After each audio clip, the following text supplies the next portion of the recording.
ದಲಿತ ಒಳ ಮೀಸಲಾತಿ ಕಿಚ್ಚಿಗೆ ಬೀಳುತ್ತಾ ತೆರೆ. ಇಂದು ವಿಶೇಷ ಸಂಪುಟ ಸಭೆಯಲ್ಲಿ ಚರ್ಚೆ. ಮಹತ್ವದ ನಿರ್ಧಾರ ಕೈಗೊಳ್ಳುತ್ತಾ ಸರ್ಕಾರ.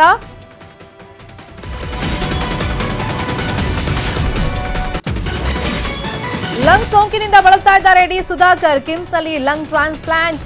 ಸಚಿವರ ಚೇತರಿಕೆಗೆ ಬೆಂಬಲಿಗರ ಪ್ರಾರ್ಥನೆ.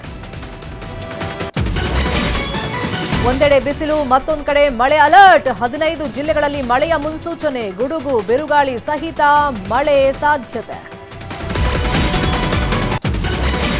ಬೇಸಿಗೆಯಲ್ಲಿ ಬಿಯರ್ಗೆ ಹೆಚ್ಚಾದ ಬೇಡಿಕೆ. 30% ಏರಿಕೆ ಆಯಿತು ಮಾರಾಟ. ಅಬಕಾರಿ ಇಲಾಖೆ ಬೊಕ್ಕಸಕ್ಕೆ ಹೆಚ್ಚಿನ ಆದಾಯ. ಹರ್ಮುಜ್ ಜಲಸಂಧಿ ಅಧಿಪತ್ಯಕ್ಕೆ ಪೈಪೋಟಿ. ಇರಾನ್ ಹಡಗು ಕಂಡಲ್ಲಿ ಸ್ಫೋಟಿಸಿ ಅಂತಿದ್ದಾರೆ ಟ್ರಂಪ್. ಯಾವ ಶಿಪ್ಗಳನ್ನು ಬಿಡದ ಇರಾನ್.